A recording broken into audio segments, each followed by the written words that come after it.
It's widely known as an invisible health threat, osteoporosis. More than 10.2 million people in the U.S. age 50 and over have the disease, and about 4.3 million have low bone mass. Janet Scoble, Director of Care Management at Priority Health, is here to talk about the importance of early routine screenings. Thank you so much for being here with us, Janet. Thank you for having me. So let's first just talk about osteoporosis and why it is a silent threat.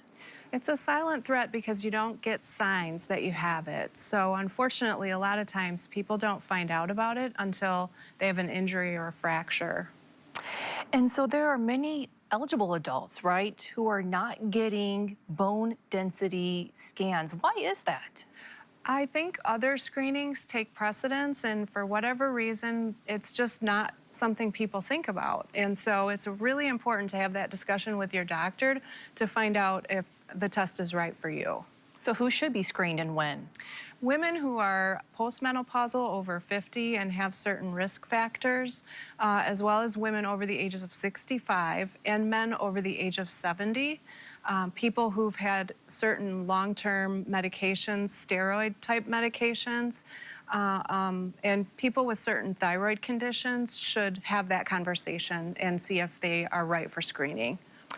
Let's talk about, lifestyle changes, right? What can people do starting today that can help reduce, fracture risk, right? Yeah, there's a lot you can do. I think a lot of times people think it's a normal part of aging when you can really make sure to lead an active lifestyle.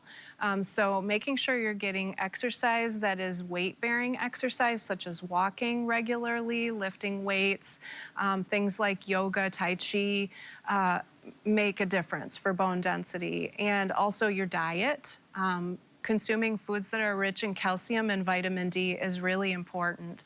And avoiding smoking and alcohol. All of those things add up to make a big difference. Talk a little bit more about who is covered for bone scans, though.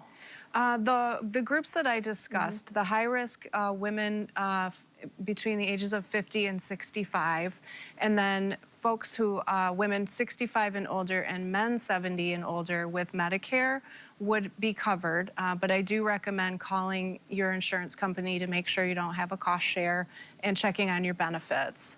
And then people who have commercial insurance would want to do the same thing as well. Just make sure that you understand any cost share or liability that you might have. But typically those high-risk individuals would have coverage. Okay, Janet. Really, what's your message that you want people to take away from today when it comes to osteoporosis?